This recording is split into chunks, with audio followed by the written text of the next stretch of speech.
Hello and welcome to my new video. In this video I will give you some extra thoughts and extra insights in the realm of speed in relation to scale. As you may remember, in my last video I showed that the enormous speed of the Earth, over 100,000 kilometers per hour, is in fact slower than a garden snail. 107,000 kilometers per hour means that the Earth takes a little over 7 minutes to cover its own size. A garden snail, I looked it up, is 7 times faster. A garden snail takes 1 minute for the 5 centimeters, which is its size, or the size of its house. So the Earth is fast and slow in the same time. But how about the distances between stars? Often I hear that the movement of the solar system around the center of the Milky Way is way faster than the movement of the Earth. That's correct. It's about 800,000 kilometers per hour. But is this fast?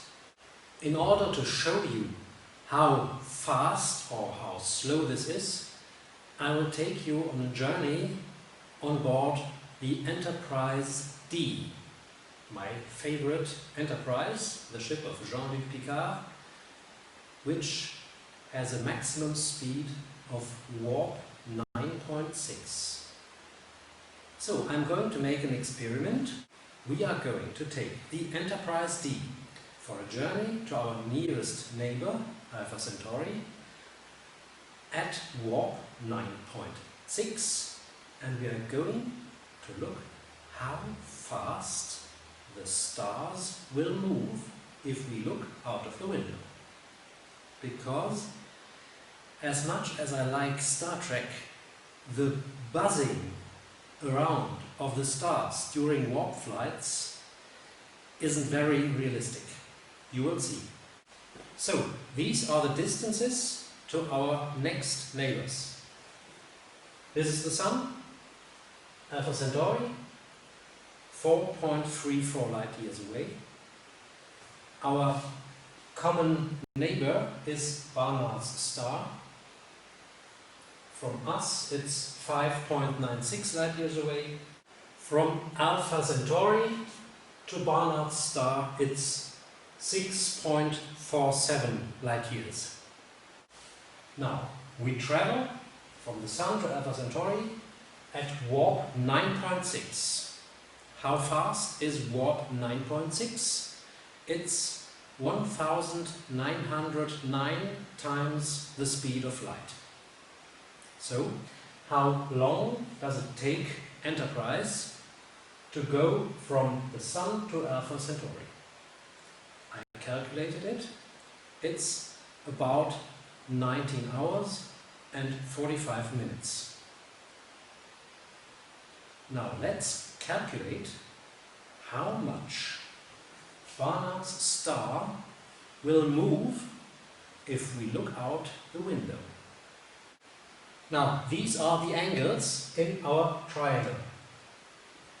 Here we've got an angle of 40.6 degrees, 76 degrees, 63.4 degrees.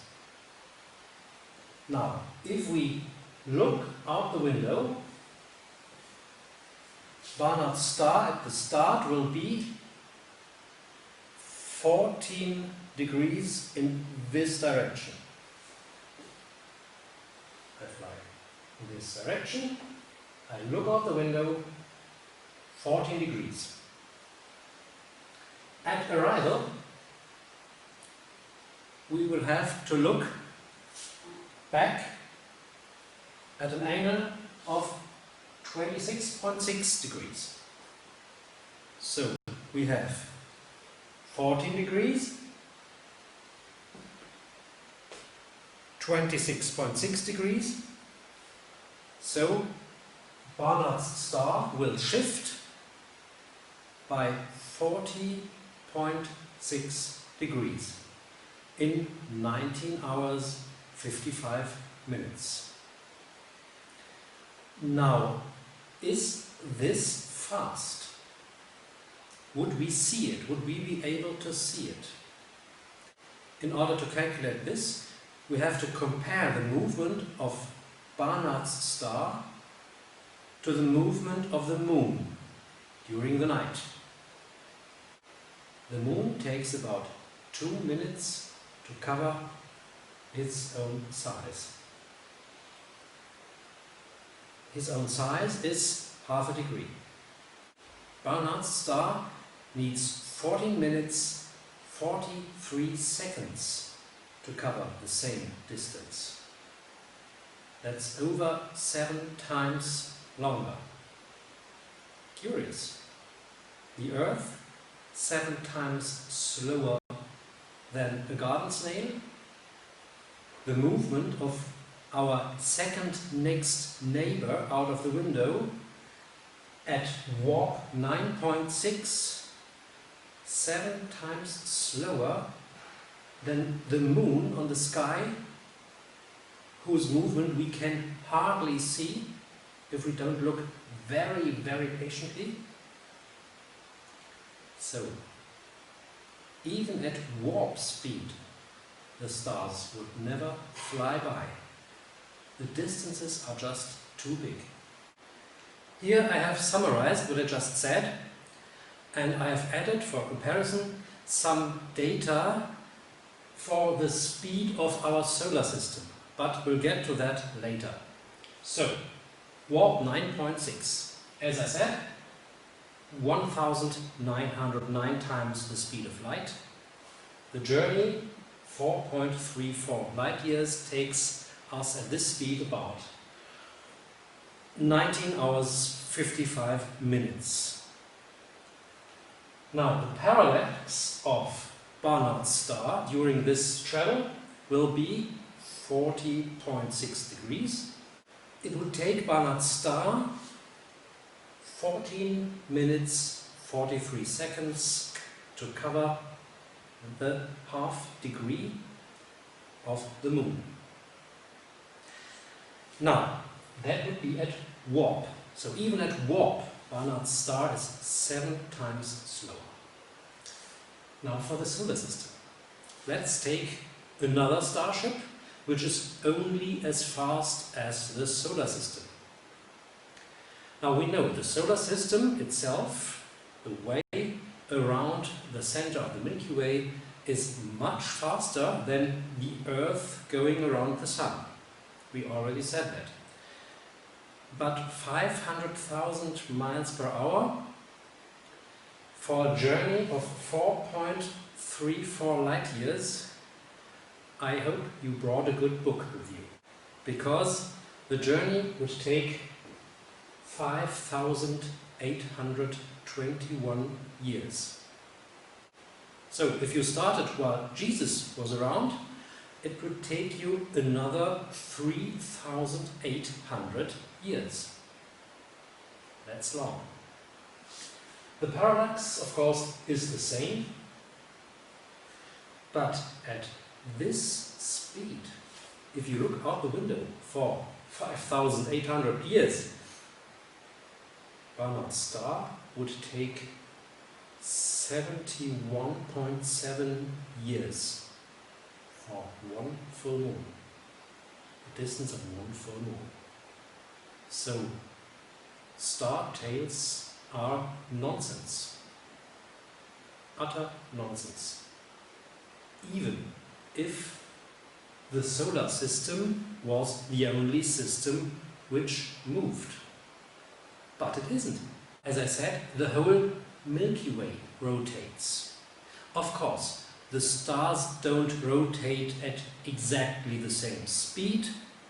Those who are farther away from the center are slower. Those nearer to the center are faster. That's the second law of Kepler, by the way.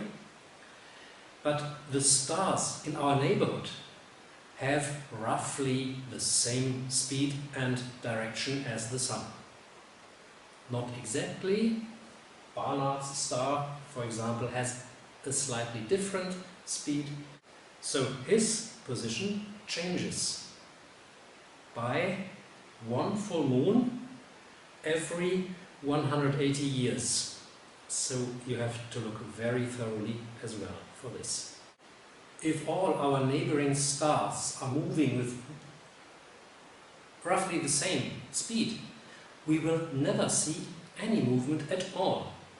Just imagine sitting in a plane. The person next to you, the tomato juice, the stewardess, they don't buzz around. They stay where they are in relation to your position.